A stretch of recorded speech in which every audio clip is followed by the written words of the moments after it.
সুপ্রিয় শিক্ষার্থী, police line school and college Rangpur, আজকের অনলাইন ক্লাসে আমি মোহাম্মদ শফিকুল ইসলাম, সহকারী অধ্যাপক, police line school and college Rangpur, তোমাদেরকে জানাচ্ছি স্বাগত। প্রিয় শিক্ষার্থী, আজকে আমরা যে বিষয়টি নিয়ে আলোচনা করব, অর্থাৎ আজকের পাঠ পরিচিতি হচ্ছে যে ব্যবসায় সংগঠন ও ব্যবস্থাপনা দ্বিতীয় পত্র।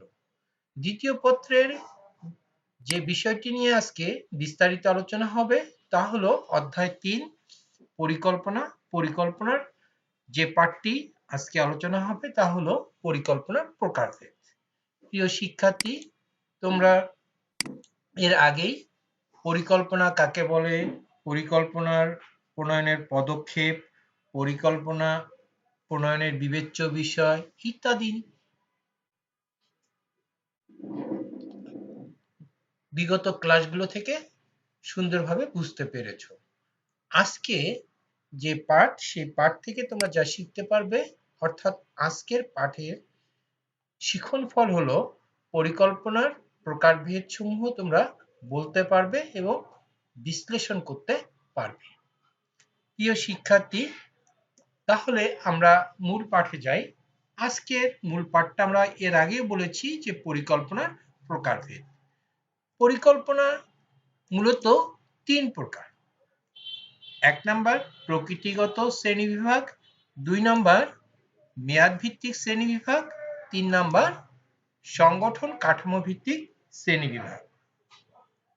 তোমরা জানো পরিকল্পনা হলো ভবিষ্যৎ কার্যক্রমের পূর্ব নির্ধারিত নকশা বা চিত্র।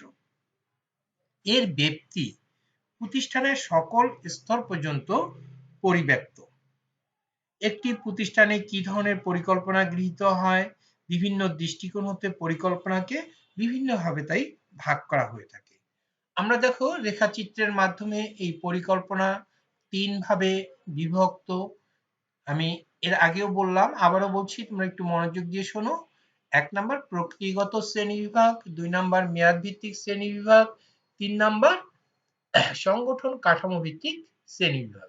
প্রিয় শিক্ষার্থী, এখন আমরা প্রথমে আলোচনা করি প্রকৃতিগত শ্রেণীবিভাগ। প্রকৃতিগত শ্রেণীবিভাগ মূলত পরিকল্পনার যে বৈশিষ্ট্য আছে তার উপর ভিত্তি করে করা হয়েছে। যেমন দেখো যে প্রথমেই আমরা দেখি যে লক্ষ্য। এর আগে আমরা বলেছিলাম যে মানুষ তার কাঙ্ক্ষিত লক্ষ্য অর্জন করার জন্য সে যে লক্ষ্যের দিকে ধাবিত হয় তার জন্য তাকে প্রথমে কি করতে হয়, পরিকল্পনা প্রণয়ন করতে হয়। অর্থাৎ পরিকল্পনার অভিপ্রেত ফলকে লক্ষ্য বলে। পরিকল্পনার অভিপ্রেত ফলকে লক্ষ্য বলে। এরূপ অভিপ্রেত ফল বা লক্ষ্য অর্জনের জন্য প্রতিষ্ঠানের সকল উপায়, উপকরণ এবং কর্মপ্রচেষ্টাকে কাজে লাগানো হয়। অর্থাৎ মনে করো যে কোনো একটি প্রতিষ্ঠান 10% উৎপাদন বৃদ্ধির সিদ্ধান্ত গ্রহণ করেছে, তাহলে তার লক্ষ্য হচ্ছে অতিরিক্ত 10% পণ্য উৎপাদন। এখন এই উৎপাদন করার জন্য কি করতে হবে, তাকে বিভিন্ন বিভাগ এবং স্তরের মধ্যে এই লক্ষ্যটা ছড়িয়ে দিতে হবে। এর ফলে দেখো যে এই লক্ষ্যকে সামনে রেখে কি করবে, উদ্দেশ্য, মিশন, সময় লক্ষ্য, বাজেট লক্ষ্য, কোটা, টার্গেট ইত্যাদি নামে এটাকে আমরা অভিহিত করতে পারি। এবং এই লক্ষ্যের দিকে কিন্তু কি হবে, সবাই কিন্তু একযোগে ধাবিত হবে। প্রিয় শিক্ষার্থী, তাহলে প্রথমে আমরা বলছি যে লক্ষ্য। ২ নাম্বার দেখো প্রকৃতিগত শ্রেণীবিভাগের ২ নম্বর হচ্ছে স্থায়ী পরিকল্পনা। স্থায়ী পরিকল্পনা কি, যে পরিকল্পনা প্রতিষ্ঠানে একবার গৃহীত হওয়ার পর নতুন কোনো পরিকল্পনা গ্রহণ বা নতুন কোনো অবস্থা সৃষ্টি না হওয়া পর্যন্ত তা বারবার ব্যবহৃত হয়, তাকেই স্থায়ী পরিকল্পনা বলে। আবার অন্যভাবে বলা যায় যে পরিকল্পনা দীর্ঘ মেয়াদী ভিত্তিতে ব্যবহার করা হয় সেটাই হচ্ছে আমাদের মূলত স্থায়ী পরিকল্পনা। আবার অনেক সময় আমরা এটা যখন আরো বিস্তারিত আলোচনা করব তখন কিন্তু আবার বলবো এটাকে মেয়াদ ভিত্তিক পরিকল্পনা বলবো, কিন্তু আমরা এই ক্ষেত্রে প্রকৃতিগত শ্রেণীবিন্যাসে স্থায়ী পরিকল্পনা কিন্তু আমরা মেয়াদ ভিত্তিক পরিকল্পনা বলবো না। আমরা কি বলবো, যে পরিকল্পনা প্রতিষ্ঠানে একবার গৃহীত হওয়ার পর নতুন কোনো পরিকল্পনা গৃহীত না হওয়া পর্যন্ত বা নতুন কোনো অবস্থার সৃষ্টি না হওয়া পর্যন্ত সেই পরিকল্পনা বারবার ব্যবহার করা হয়, তাকে স্থায়ী পরিকল্পনা বলে। এই ধরনের পরিকল্পনা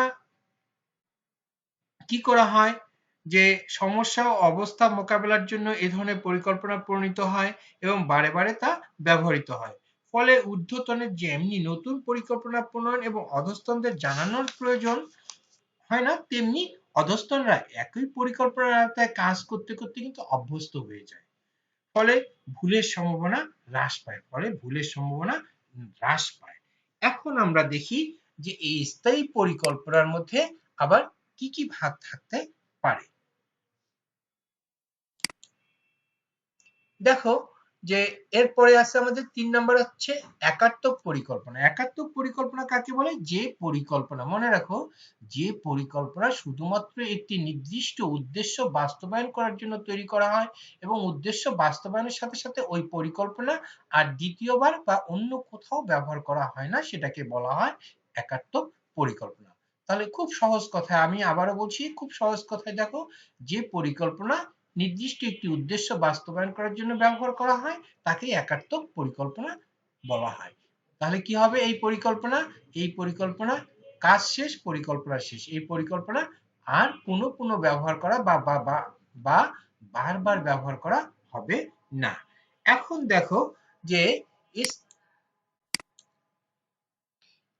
মেয়াদ ভিত্তিক পরিকল্পনা। মেয়াদ ভিত্তিক পরিকল্পনাটার মধ্যে দেখো যে প্রথমে আছে যে স্বল্প মেয়াদী। স্বল্প মেয়াদী বলতে আমরা কি বুঝি? যে সাধারণত 1 বছর বা তার কম সময়ের জন্য গৃহীত পরিকল্পনাকে স্বল্প মেয়াদী পরিকল্পনা বলে। অর্থাৎ প্রতিষ্ঠানের বিভাগ, উপবিভাগ বা উপবিভাগীয় পর্যায়ে যে সকল পরিকল্পনা গৃহীত হয় তা স্বল্প মেয়াদী পরিকল্পনা। যেমন বার্ষিক পরিকল্পনার আওতায়, যেমন যে কোনো প্রতিষ্ঠানে একটা বার্ষিক পরিকল্পনা থেকে এই পরিকল্পনার আওতায় ত্রৈমাসিক, মাসিক বা সাপ্তাহিক পরিকল্পনাগুলি হচ্ছে মূলত স্বল্প মেয়াদী পরিকল্পনা। তাহলে কি বলবো আমরা? যে তোমরা মনে রাখো, আমরা বলবো এখানে যে সাধারণত 1 বছর বা তার কম সময়ের জন্য গৃহীত পরিকল্পনাকে আমরা কি বলবো? স্বল্প মেয়াদী পরিকল্পনা। স্বল্প মেয়াদী পরিকল্পনা। তারপরে দেখো 2 নাম্বার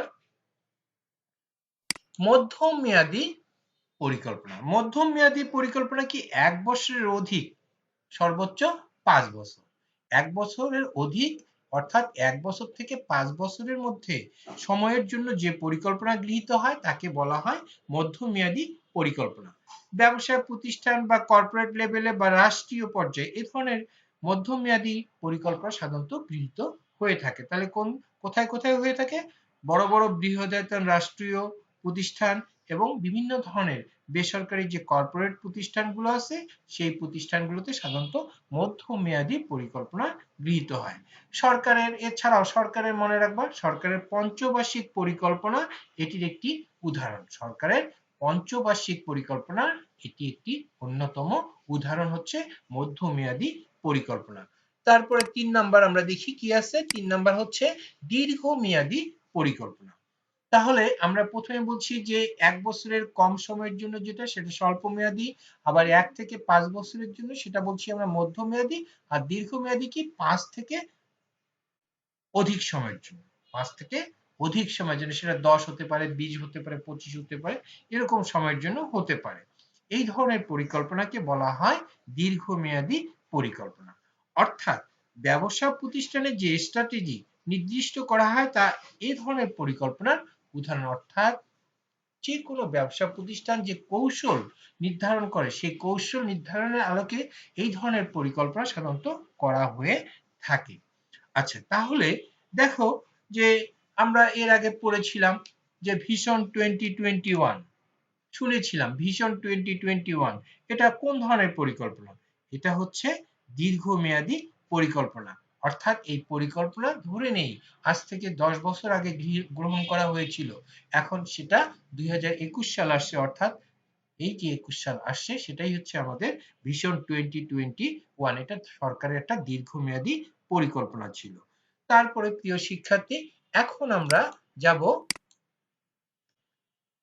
সংগঠন কাঠামো ভিত্তিক শ্রেণীবিভাগ।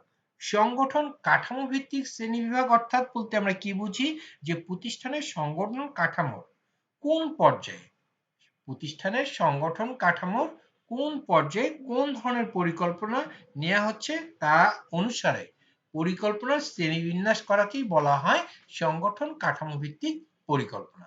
প্রিয় শিক্ষার্থী, তাহলে তোমরা একটু ভালো করে মনে রাখো যে এই ধরনের পরিকল্পনা মূলত দুই ধরনের হয়ে থাকে। এই ধরনের পরিকল্পনা মূলত দুই ধরনের হয়ে থাকে। এক নম্বর হচ্ছে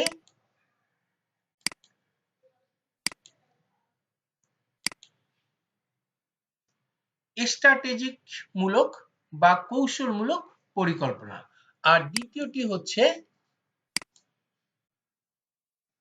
কার্যভিত্তিক পরিকল্পনা। এখন আমরা দেখি স্ট্র্যাটেজিক বা কৌশলমূলক পরিকল্পনাটি কি। তীব্র প্রতিযোগিতা, আজকে এই যে প্রতিযোগিতামূলক পরিবেশ, অর্থাৎ সেটা কোন পরিবেশ, বিভিন্ন ধরনের কোম্পানি, বিভিন্ন ধরনের উৎপাদনকারী প্রতিষ্ঠান, বিভিন্ন ধরনের প্রতিষ্ঠানের মধ্যে তীব্র প্রতিযোগিতা হচ্ছে। এই প্রতিযোগিতাপূর্ণ বাজারের উদ্দেশ্য অর্জনের জন্য দীর্ঘমেয়াদী সিদ্ধান্তমূলক কোনো পরিকল্পনা গ্রহণকে স্ট্র্যাটেজিক বা কৌশলমূলক পরিকল্পনা বলে। স্বাভাবিকভাবে এরূপ পরিকল্পনা কি হয়, দেখো, যে প্রতিষ্ঠানের সর্বোচ্চ পর্যায়ে নির্বাহী কর্তৃক চিন্তা ভাবনার সাহায্যে প্রণীত হয়। তাহলে এই যে কৌশলমূলক পরিকল্পনা বা স্ট্র্যাটেজিক পরিকল্পনার কথা বলছি, এটা কোথা থেকে তৈরি হয়? মূলত এটা উচ্চ স্তরের যারা নির্বাহী আছে তাদের চিন্তা ভাবনা থেকে এই ধরনের পরিকল্পনা প্রণীত হয়।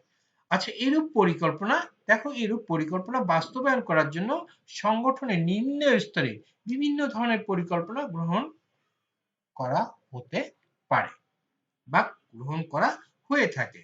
এই প্রতিযোগিতায় এগিয়ে যাওয়ার জন্য কোনো প্রতিষ্ঠান আগামী 5 বছরের জন্য পণ্য সারিতে নতুন 10টি আইটেম অন্তর্ভুক্ত করার সিদ্ধান্ত নিয়েছে, অর্থাৎ তারা নতুন 10টি পণ্য উৎপাদন করার সিদ্ধান্ত গ্রহণ করেছে। আর এটাই হচ্ছে তাদের স্ট্র্যাটেজিক পরিকল্পনা। তারপরে আমরা দেখি কার্যভিত্তিক পরিকল্পনাটি কি। কার্যভিত্তিক পরিকল্পনা হচ্ছে প্রতিষ্ঠানের স্ট্র্যাটেজিক বা কৌশলমূলক পরিকল্পনার আলোকে আমরা বলেছি যে 10টি পণ্য উৎপাদন করা হবে, এটা উচ্চ স্তরের চিন্তা ভাবনার একটা বহিঃপ্রকাশ। এই জায়গা থেকে কি করা হবে, প্রতিষ্ঠানের মধ্য এবং নিম্ন পর্যায়ে স্বল্প সময়ের জন্য প্রতিষ্ঠানের উচ্চ স্তর যে পরিকল্পনা প্রণয়ন করেছে সেটা মধ্য এবং নিম্ন স্তরের স্বল্প সময়ের জন্য বাস্তবায়নমূলক যে পরিকল্পনা গ্রহণ করা হয় তাকেই আমরা কার্যভিত্তিক পরিকল্পনা বলি। এখন দেখি আমরা কার্যভিত্তিক পরিকল্পনার মধ্যে কি কি অন্তর্ভুক্ত হতে পারে বা হয়েছে। 1 নাম্বার দেখো যে বিভাগীয় পরিকল্পনা। বিভাগীয় পরিকল্পনা কাকে বলে? যে কোনো প্রতিষ্ঠান তার কার্য বাস্তবায়ন করার জন্য পৃথক পৃথক বিভাগের জন্য পৃথক পৃথক পরিকল্পনা প্রণয়ন করে, এটাকে বলা হয় বিভাগীয় পরিকল্পনা। অর্থাৎ উৎপাদন বিভাগের জন্য একটা পরিকল্পনা, বাজারজাতকরণ বিভাগের জন্য একটা পরিকল্পনা, তারপর অফিস ব্যবস্থাপনার জন্য একটা পরিকল্পনা, তারপর কর্মী ব্যবস্থাপনার জন্য একটা পরিকল্পনা, নিয়ন্ত্রণের জন্য একটা পরিকল্পনা। এগুলো সবগুলো বিভাগ, অর্থাৎ একটা প্রতিষ্ঠানে যে বিভিন্ন বিভাগ আছে, আমরা বলছি ক্রয় বিভাগ, উৎপাদন বিভাগ, বাজারজাতকরণ বিভাগ, বিক্রয় বিভাগ ইত্যাদি বিভাগ। এই বিভাগের মধ্যে কি আছে, শ্রম বিভাজন করার জন্য আলাদা আলাদা পরিকল্পনা প্রয়োজন হয়। এটাকে আমরা বলছি বিভাগীয় পরিকল্পনা। কিন্তু এটা মূল পরিকল্পনার একটা অংশ, মূল পরিকল্পনার অর্থাৎ কার্যভিত্তিক পরিকল্পনার একটা কিন্তু অংশ। তারপরে দেখি আমরা 3 নাম্বার হচ্ছে কি আমাদের 2 নাম্বার আঞ্চলিক পরিকল্পনা। কি পরিকল্পনা? আঞ্চলিক পরিকল্পনা। অর্থাৎ যে সকল প্রতিষ্ঠানের কার্যাদি বিভিন্ন অঞ্চলে বিস্তৃত থাকে সেক্ষেত্রে আঞ্চলিকভাবে পরিকল্পনা গ্রহণ করা হয়।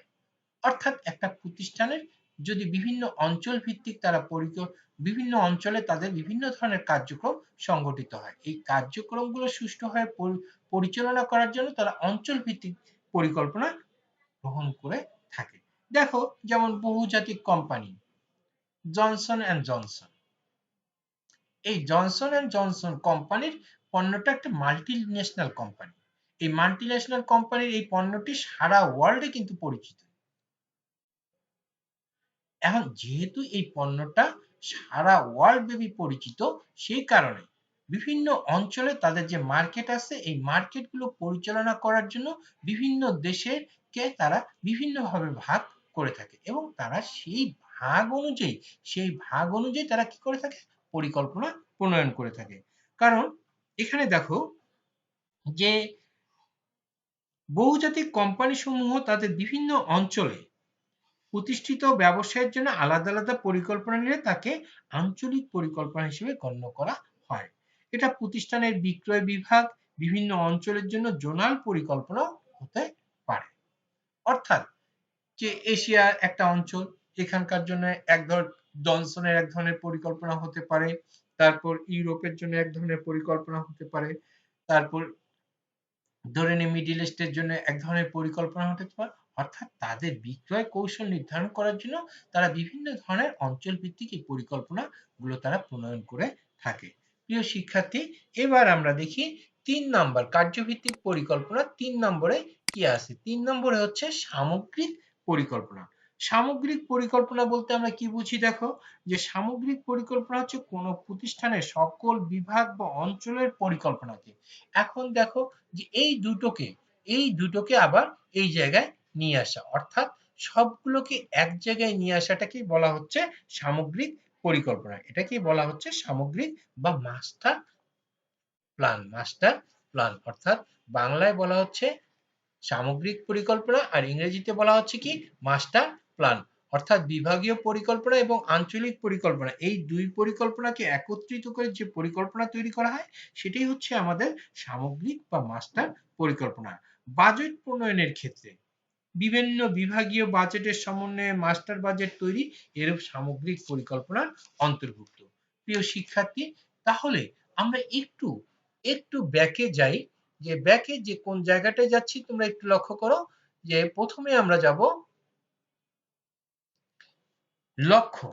এই লক্ষ্যকে আবার আমরা বলছি যে পরিকল্পনার অভিপ্রেত ফলকে লক্ষ্য বলা হয়। আর এই লক্ষ্য বাস্তবায়ন করার জন্য কি করা হয়েছে? স্থায়ী পরিকল্পনা গ্রহণ করা হয়েছে। আর স্থায়ী পরিকল্পনা মূলত 4টি ভাগে বিভক্ত। স্থায়ী পরিকল্পনা মূলত 4টি ভাগে বিভক্ত। এক নাম্বার হচ্ছে নীতি। নীতি কাকে বলে? একই ধরনের সমস্যার ক্ষেত্রে সিদ্ধান্ত গ্রহণের পূর্ব নির্ধারিত একই ধরনের সমস্যার ক্ষেত্রে, আমি আবারও বলছি, দেখো যে একই ধরনের সমস্যা ক্ষেত্রে বিভিন্ন সিদ্ধান্ত গ্রহণের ক্ষেত্রে পূর্ব নির্ধারিত বা আদর্শ বা সাধারণ নির্দেশনাকেই নীতি বলে। নীতি একটা দীর্ঘমেয়াদী চিন্তা ভাবনা। নীতি কি? দীর্ঘমেয়াদী একটা চিন্তা ভাবনা। অর্থাৎ যে এই সমস্যা হলে এই জিনিসটা এভাবে বাস্তবায়ন করা হবে, এটাই হচ্ছে নীতি। এখন দেখো যে সিদ্ধান্ত গ্রহণে এবং কার্য সম্পাদনে নীতি ব্যবস্থাপকদের বিশেষভাবে সহায়তা করে। কোনো প্রতিষ্ঠানের নগদ বিক্রয়ের নিয়ম বা জ্যেষ্ঠত্বের ভিত্তিতে পদোন্নতি প্রদান এরূপ নীতির একটি উদাহরণ হতে পারে। অর্থাৎ কোনো একটি সুনির্দিষ্ট পরিকল্পনা যখন বাস্তবায়ন করা হয়, সেই বাস্তবায়নের সময় যাতে কোনো ভবিষ্যতে কোনো জটিলতা সৃষ্টি না হয় সেজন্য আগাম যে চিন্তা ভাবনা করা হয় সেটাই হচ্ছে নীতি বা পলিসি। এটাকে ইংরেজিতে বলা হয় পলিসি। তারপরে দেখো যে প্রসেস বা প্রক্রিয়া। স্থায়ী পরিকল্পনা আরেকটি ভাগ হচ্ছে প্রসেস বা প্রক্রিয়া। প্রসেস বা প্রক্রিয়া আমরা কাকে বলি? যে লক্ষ্য অর্জনে কি করব আমরা? এই যে লক্ষ্য অর্জন করার জন্য পরস্পর নির্ভরশীল ধারাবাহিক কার্য সমষ্টিকেই বলা হয় প্রক্রিয়া। অর্থাৎ লক্ষ্য অর্জন করার জন্য যে আমরা স্থায়ী পরিকল্পনা গ্রহণ করেছি, সেই স্থায়ী পরিকল্পনা বাস্তবায়ন করার জন্য বা লক্ষ্য অর্জন করার জন্য পরস্পর নির্ভরশীল ধারাবাহিক কার্য সমষ্টিকে আমরা কি বলছি? প্রক্রিয়া বলছি। প্রক্রিয়া স্থায়ী পরিকল্পনার একটি অংশ, স্থায়ী পরিকল্পনার একটি অংশ। এখন পরস্পর নির্ভরশীল থাকায় একের কাজ দ্বারা অন্যে প্রভাবিত হয়। অর্থাৎ আমরা বলছি যে ব্যবস্থাপনা যেহেতু একটি টিম ওয়ার্ক, এটি টিম ওয়ার্ক, এই টিম ওয়ার্ক বাস্তবায়ন করার জন্য একটি কাজ আরেকটির উপর সবসময় নির্ভরশীল। এখন এই নির্ভরশীলতার উপর ভিত্তি করে কি করা হয়, প্রক্রিয়া নির্ধারণ করা হয়ে থাকে। তারপরে 4 নাম্বার স্থায়ী পরিকল্পনা আরেকটি অংশ হচ্ছে কি, পদ্ধতি। অর্থাৎ প্রক্রিয়ার অধীনে, অর্থাৎ প্রক্রিয়ার অধীনে নির্ধারিত প্রতিটি কার্য সম্পাদনের জন্য গৃহীত কার্যক্রমকে কি বলা হচ্ছে, পদ্ধতি বলা হচ্ছে। তাহলে আমি আবারও বলছি যে তোমরা একটু ভালো করে মনে রাখো যে প্রক্রিয়ার অধীনে, প্রক্রিয়ার অধীনে এর আগে আমরা বলেছিলাম যে প্রক্রিয়ার অধীনে নির্ধারিত প্রত্যেকটি কার্য সম্পাদনের জন্য গৃহীত কার্যক্রমকে পদ্ধতি বলে। এখন আমরা দেখি যে একটা কোম্পানিতে কর্মী নিয়োগ করা হবে। এখন এই কর্মী নির্বাচন প্রক্রিয়া লিখিত হবে না মৌখিক হবে, এটা হচ্ছে তাদের একটা পদ্ধতি, এটা হচ্ছে তার নিজস্ব একটা পদ্ধতি। সে কোন পদ্ধতিতে এই কর্মী নির্বাচন করবে বা কর্মীকে নিয়োগ দিবে। তারপরে দেখো যে কৌশল, স্থায়ী পরিকল্পনার চতুর্থ বিষয়টি হচ্ছে কি, কৌশল। কৌশল হলো এক ধরনের প্রতিযোগিতামূলক পরিকল্পনা। কৌশল হচ্ছে এক ধরনের প্রতিযোগিতামূলক পরিকল্পনা। যেমন দেখো যে কোনো প্রতিযোগী ফার্ম কর্তৃক পরিকল্পনাকে কিভাবে মোকাবিলা করা হবে তার জন্য কি করবে, তারা পূর্ব নির্ধারিত নীতিকে কৌশল বলে। পূর্ব নির্ধারিত নীতিকেই কৌশল বলে। আমরা বলছিলাম যে কৌশল, তারপরে বলছি প্রক্রিয়া, তারপরে প্রথমে বলেছিলাম আমরা নীতি, তারপরে বলেছিলাম প্রক্রিয়া, তারপরে বলেছিলাম পদ্ধতি, এখন আমরা বলছি কৌশল। কৌশল কি, মূলত প্রতিযোগী প্রতিষ্ঠানের সাথে আমি কিভাবে কি হচ্ছে পরিস্থিতি মোকাবেলা করব, সেটাই হচ্ছে আমার যে নীতি বা পলিসি আমি গ্রহণ করেছি তার আলোকেই আমাকে সেই কাজ সম্পাদন করা। তাহলে এখানেই হচ্ছে স্থায়ী পরিকল্পনার মূলত যে বিষয়গুলো অন্তর্ভুক্ত হয়েছে। তাহলে কি কি বিষয় অন্তর্ভুক্ত হয়েছে তোমরা আরেকটু দেখো, যে প্রথমে হচ্ছে নীতি, তারপর প্রক্রিয়া, তারপর পদ্ধতি, তারপরে কৌশল।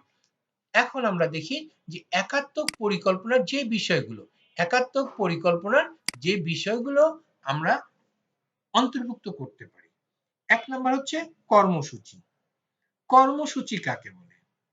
এখন আমরা বলছি যে একাত্মক পরিকল্পনা কাকে বলেছিলাম একটু খেয়াল করো, যে পরিকল্পনা একটি নির্দিষ্ট উদ্দেশ্য বাস্তবায়ন করার জন্য উদ্দেশ্য বাস্তবায়ন শেষ, পরিকল্পনা শেষ, সেটাই হচ্ছে একাত্মক পরিকল্পনা।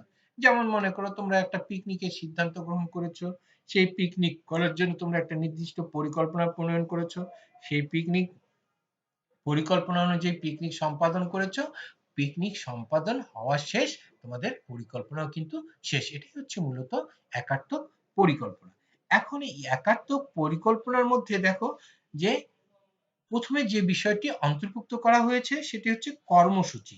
কোনো বিশেষ লক্ষ্য অর্জনের জন্য যে বড় ধরনের পরিকল্পনা গৃহীত হয়, কোনো বিশেষ লক্ষ্য অর্জনের জন্য যে বড় ধরনের পরিকল্পনা গৃহীত হয় তাকে আমরা বলছি কর্মসূচি। কর্মসূচি তাহলে কি, যে কর্মসূচি হলো বড় ধরনের পরিকল্পনা গ্রহণ করা হয় মূলত লক্ষ্য অর্জন করার জন্য। যেমন বাংলাদেশ সরকার মনে করো সিদ্ধান্ত গ্রহণ করেছে বাংলাদেশে খাবার পানিতে আর্সেনিক দূষণ রোধ করার জন্য একটা পরিকল্পনা গ্রহণ করবে, বা সরকার সিদ্ধান্ত গ্রহণ করেছে দেশ থেকে কি পোলিও রোগ কি করবে, নির্মূল করবে। এখন এখানে প্রতিষ্ঠানের সকল বিভাগ, উপবিভাগ যা কিছু আছে সবগুলো একযোগে কাজে লাগিয়ে এই মূলত এই একাত্মক পরিকল্পনাটা, অর্থাৎ যে বিশেষ কর্মসূচি আসে সেই কর্মসূচিটা তারা বাস্তবায়ন করবে। এখন এখানে দেখো যে সরকার ইতিমধ্যে কিন্তু দেখো সফলতার সাথে পোলিও মুক্ত বাংলাদেশ করতে সক্ষম হয়েছে। এটা কি ছিল তাহলে, সরকারের একটা কর্মসূচি ছিল। এখন মানুষকে আর্সেনিক মুক্ত পানি সরবরাহ করবে, এর জন্য দেখো সরকার বিভিন্নভাবে জনস্বাস্থ্য মন্ত্রণালয় বিভিন্ন জায়গায় আর্সেনিক মুক্ত পানি সরবরাহ করার জন্য কি করেছে, বিভিন্ন ধরনের টিউবওয়েল সরবরাহ করেছে এবং যেগুলোতে আর্সেনিক আছে সেইগুলো কি হচ্ছে বিশেষ সংকেত দ্বারা সেগুলো চিহ্নিত করেছে। তার মানে এটাও কিন্তু সরকারের একটা মহৎ কি হচ্ছে কর্মসূচি এবং এই কর্মসূচি বাস্তবায়ন করার জন্যই কিন্তু তারা কাজ করে যাচ্ছে। এখন এই কাজ কর্মসূচি বাস্তবায়ন হওয়ার সাথে সাথে কিন্তু পরিকল্পনাটা শেষ হয়ে যায়। তারপরে দেখো যে প্রকল্প, তাহলে একাত্মক পরিকল্পনা আরেকটি বিষয় কি হচ্ছে যে প্রকল্প কর্মসূচির আওতায় বিশেষ বিশেষ কার্য সম্পাদন জন্য পরিকল্পনাকে সম্পাদনের জন্য পরিকল্পনাকে প্রকল্প বলে। তাহলে কি বলছি আমি আবার দেখো, কর্মসূচির আওতায় বিশেষ বিশেষ কার্য সম্পাদনে প্রতিটা পরিকল্পনাকে কি বলা হয়? প্রকল্প বলা হয়। তাহলে কর্মসূচির আওতায় একটা কর্মসূচির আওতায় কিন্তু নির্দিষ্ট একটি কাজ থাকে, এই কাজগুলোকে আবার বিশেষ বিশেষ ভাবে ভাগ করা হয়ে থাকে। যেমন আমরা একটু আগে বলেছিলাম আর্সেনিক দূষণ রোধে অনেকগুলো পরিকল্পনার সাথে সংযুক্ত টিউবওয়েল শনাক্তকরণ পরিকল্পনার একটি প্রকল্প হিসেবে গণ্য করা হয়েছিল। আবার দেখো যে একাধিক শ্রেণীবিন্যাস তালিকার মধ্য থেকে ক তালিকাভুক্ত যন্ত্রপাতির অগ্রাধিকার ভিত্তিতে পুনঃসংস্থাপন কার্যক্রমকে পরিকল্পনার প্রকল্প হিসেবে গণ্য করা যেতে পারে। তাহলে এখন দেখি আমরা যে কর্মসূচির আওতায় যে পরিকল্পনাগুলো তৈরি করা হয় সেটাকে বলা হয় প্রকল্প। কর্মসূচির আওতায় যে আলাদা আলাদা পরিকল্পনা তৈরি করা হয় সেটাই হচ্ছে আমাদের প্রকল্প। প্রিয় শিক্ষার্থী, তাহলে এখন আমি যা বলছি সেগুলো যদি তোমরা মনোযোগ দিয়ে শুনে থাকো তাহলে আমার বিশ্বাস তোমরা এই বিষয়গুলো সহজেই বুঝতে পারবে এবং সেগুলো অনুশীলন করলে আরো ভালো কিছু করতে পারবে। সেই আলোকে এখন আমরা কি দেখব যে বাড়ির কাজ, অর্থাৎ তোমাদেরকে এই যে পরিকল্পনার যে প্রকারভেদ আলোচনা করা হলো, বিস্তারিত আলোচনা করা হলো, সেগুলো থেকে তোমাদের কি কি বাড়ির কাজ করতে হবে। এক নাম্বার দেখো যে পরিকল্পনা কত প্রকার ও কি কি।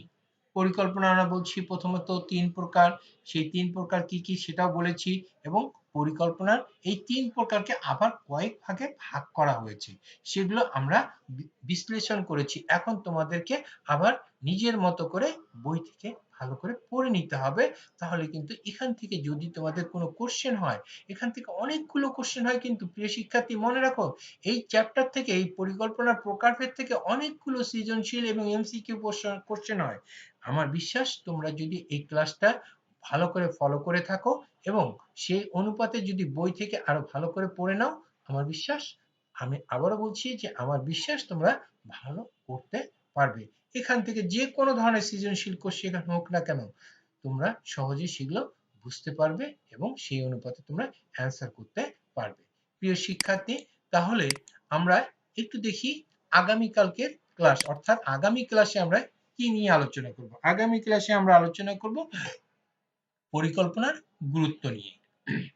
তাহলে তোমাদেরকে আগামী ক্লাসের প্রিপারেশন অনুযায়ী তোমাকে কিন্তু পরিকল্পনার গুরুত্বটা একটু ভালো করে পড়তে হবে। তোমরা যদি একটু আগামী ক্লাসগুলো একটু ভালো করে পড়ে নাও, আমি যখন ক্লাস করব তখন কিন্তু দেখবে যে আমি যা বলছি তোমরা যা পড়েছো সেটার মধ্যে যদি সমন্বয় হয়ে যায় তাহলে তোমার কিন্তু পড়াটাও কিন্তু সহজ হয়ে যাবে। প্রিয় শিক্ষার্থী, তোমরা সবাই ভালো থাকো, সুন্দর থাকো, সুস্থ থাকো। আগামী ক্লাসে আবার দেখা হবে, কথা হবে। ধন্যবাদ সবাইকে।